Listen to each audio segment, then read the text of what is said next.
دو اعمال ایسے ہیں جو تمام اعمال سے بے نیاز کرتے ہیں. ایک استغفار کی کثرت استغفار سے بلائے آفات سازشیں تکالیف مصائب شدائد پریشانیاں غم ہم سب ختم ہو جائیں. سورہ انفال. استغفار کی کثرت سے طاقت توانائی صحت شباب گزرے ہوئے اوقات صلاح الاعمال ان کی توفیق بحال ہو جائے. سورہ ہود.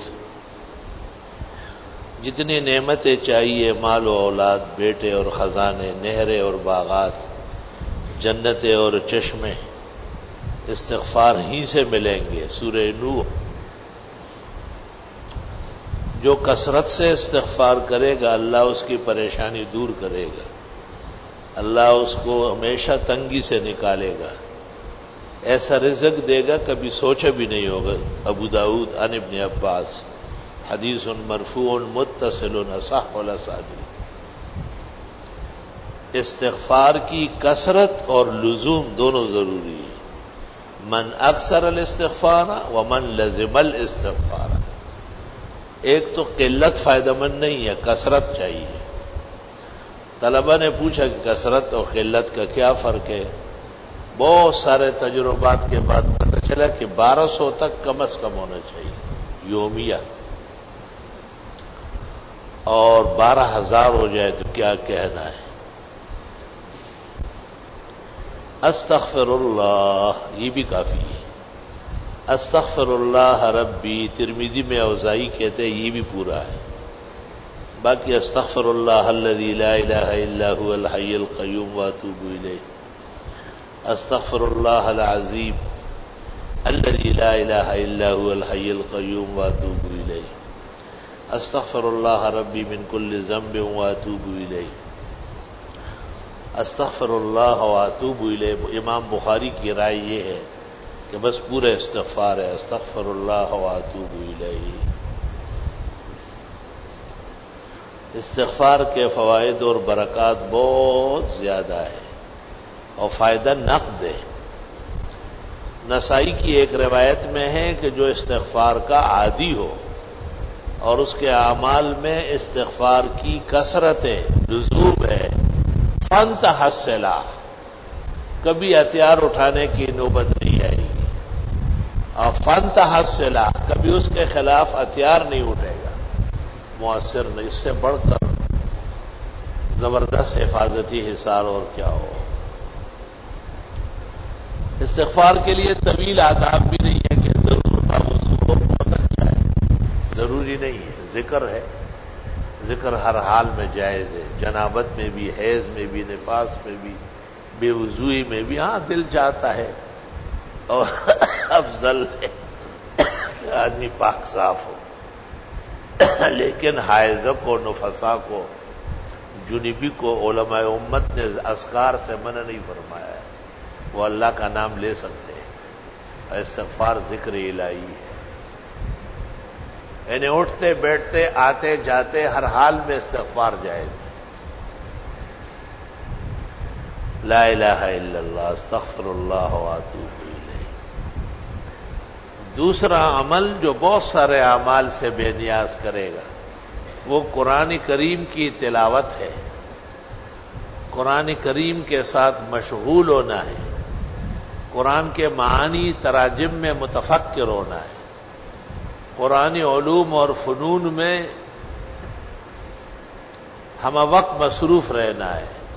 حدیث کے الفاظ ترمذی فضائل قرآن کی آخری حدیث ہے. من شغلہ القرآن عن ذکری و مسئلتی. جو قرآن کی وجہ سے اتنا مشغول ہے کہ اس کو دعا کا موقع نہیں ملتا، مانگنے کا موقع نہیں ملتا. اعطیتہ افضل ما اوتی السائلین. مانگنے والوں کو جو میں دیتا ہوں اس سے بہتر اس قرآن والے کو دوں گا. من شغلہ القرآن عن ذکری و مسئلتی وفی روایہ عن دعائی اعطیتہ افضل ما اوتی السائلین. رواہ الترمذی فی المجلد الثانی من فضائل القرآن وهذا آخر ما ورد فی آخر هذا الباب. میں نے پہلے بھی سنایا تھا کہ ہندوستان کے ایک بڑے اولیاء اللہ نے اور بڑے غوث و کتب نے استاذ گرامی قدر محدث العالم حضرت بنوری کو کہا تھا کہ آپ اپنے یہاں خانقاہی نظام بنائیں اور ذکر کریں اور ضربے لگائیں.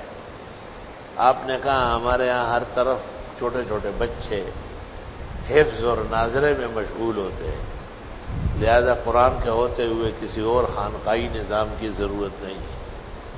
سب سے بڑا نظام جو اللہ کے آپ پسندیدہ ہے وہ قرآن شریف کا ہے، دور دورہ ہے. لوگ پڑھے، بیویاں پڑھے، بڑے پڑھے، نمازوں میں پڑھی جائے، درس دیا جائے، بیان ہو جائے. من شغلہ القرآن، اور اس کا مصداق بننا پڑے گا جس کو قرآن نے مشغول کیا ان ذکری اور اذکار سے، وہ مسئلتی اور مجھ سے مانگنے سے. اعطیہ افضل ما اوتی السائلین، مانگنے والوں کو جو میں دیتا ہوں اس قرآن والے کو بڑا چڑھا کر سب سے بہتر دے دوں گا. الحمدللہ رب العالمین. نستغفرک اللہم ونسألک السلام والعافیہ. لا الہ الا اللہ وحدہ لا شریک لہ، لہ الملک ولہ الحمد وعلی کل شیء قدیر. ربنا آتنا فی الدنیا حسنہ وفی الآخرۃ حسنہ وقنا عذاب النار.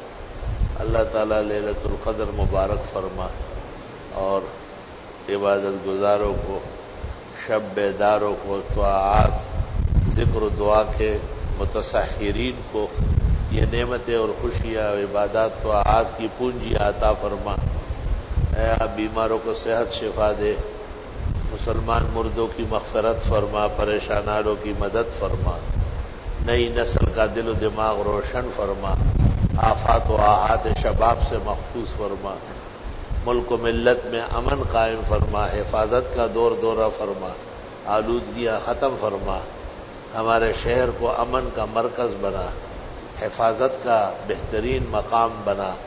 دہشت، وحشت، پریشانی، لڑائی جھگڑے، خون خرابہ، عدم فساد، اللہ تعالیٰ الفت میں، محبت میں، امن میں، سکون میں اور ابدی سرمدی امان میں تبدیل فرمائے.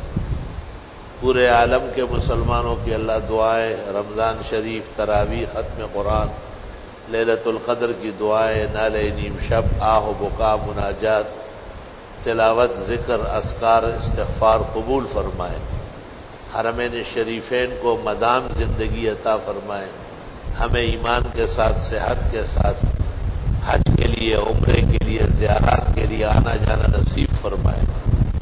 اللہ بیت المقدس کو آزادی عطا فرمائے، مسلمانوں کی آزمائش معاف فرمائے. پورے عالم میں جہاں مسلمان پریشان ہیں اللہ ان کی مدد فرمائے. پاکستان کے چپے چپے کی حفاظت فرمائے. ہر شہر، ہر باسی، ہر مکین کی حفاظت فرمائے. صلی اللہ تعالی علیہ خیر.